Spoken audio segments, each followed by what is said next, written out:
So hello friends, मी स्वाती पुन्हा एकदा नवीन ब्लॉगमध्ये तुमचे सर्वांचे अगदी मनपूर्वक स्वागत करते। तर आज आहे रविवार आणि आज स्पेशल मी बिर्याणी बनवणार आहे, ती सुद्धा दम बिर्याणी। तर दीदीची आणि दादूची खूप इच्छा झाली दम बिर्याणी खायची, तर म्हटलं चला आज बनवूनच घेऊ। तर कशी बनवते हे तुमच्यासोबत मी शेअर करणार आहे। तर इथे मी चिकन घेतलेलं आहे 3 पावशर, धुवून घेतलेले स्वच्छ, आणि आता मी नाही का त्याला मॅग्नेट करणार आहे। त्याच्यामध्ये ना मी पावशरला थोडंसं कमी दही घातले आणि थोडंसं लिंबाचा रस त्याच्यामध्ये ॲड केला आहे। तर याला चांगल्या प्रकारे मिक्स करून आता याला नाही अर्धा ते आपल्याला 1 तासासाठी आपल्याला फ्रीजमध्ये ठेवून द्यायचं आहे। जर तुमच्याकडे जास्त टाईम नसेल तर आपण 15 मिनिटसुद्धा हे फ्रीजमध्ये आपण ठेवून देऊ शकतो। तर माझ्याकडे दुसरा मसाला वगैरे बनवून सर अर्धा तास होतो, तर अर्धा तासासाठी मी हे फ्रीजमध्ये ठेवून देणार होते। जे कोणी आपल्या चॅनलवर प्लीज नवीन असेल तर प्लीज आपल्या चॅनलला सबस्क्राईब करा। आणि बरेच असे मी माझ्या यूट्यूब चॅनलवर माझे ब्लॉग टाकत असते किंवा रेसिपीज टाकत असते। कालसुद्धा मी अळूच्या वडीची रेसिपी टाकली होती। तर प्लीज सपोर्ट असू दे, तुमच्या सपोर्टाची फार गरज आहे मला, कारण माझं चॅनल मोनिटाईज झाले पण व्ह्यू माझ्या चॅनलला खूप डाऊन आहे। तर प्लीज तुमच्या सपोर्टाशिवाय काही होणार नाही, तुमचा सपोर्ट मला असायलाच पाहिजे। तर आता मी इथे तांदूळ जे आहेत ना, आता तांदूळ शिजण्यासाठी घालते, म्हणजे भात आपल्याला तयार करून घ्यायचा। तर मी इथे तांदूळ शिजण्यासाठी आदण ठेवलेलं आहे आणि त्याच्यात आता मी नाही का थोडंसं लिंबाचा रस घातला आहे आणि थोडंसं चवीनुसार मीठ घातले।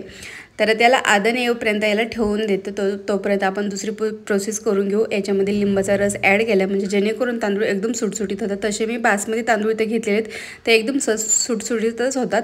तर ते मी आदण येण्यासाठी ठेवून दिले साईडला। आणि आता जर काही आपल्या बिर्याणीला सामग्री लागते, जे काही कांदे टोमॅटो वगैरे ते सगळं काही कट करून घेते।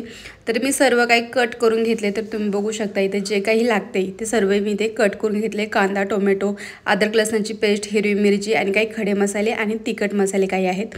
तर तिकडे भात जो आहे ना 80% आपल्याला झालेला आहे। तर आता चला चिकन इकडे आपल्याला बॉईल करून घ्यायचे।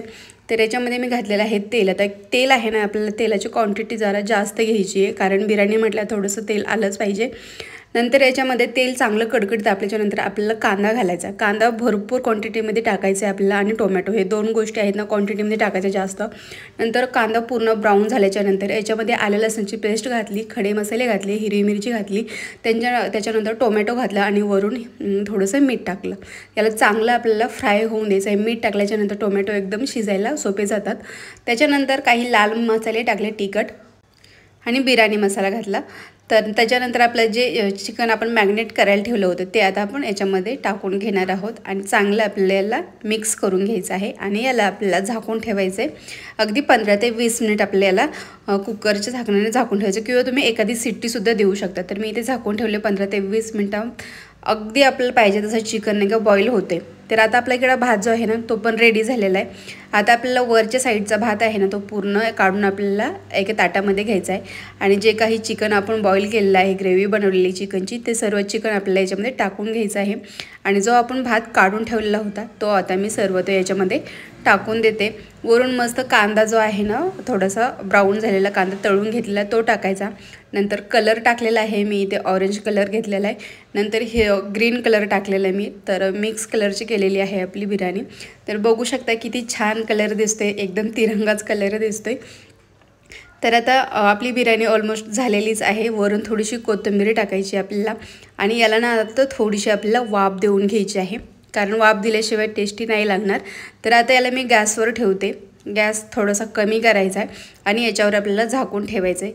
अगदी 3 ते 4 मिनिट आपल्याला याला वाफ देऊन घ्यायची आहे। तर अशा प्रकारे याच्यावर झाकून ठेवायचे आणि 3 ते 4 मिनिटानंतर आपली बिर्याणी जी आहे अगदी खायला रेडी झालेली। बघू शकता किती छान आपली बिर्याणी तयार झालेली।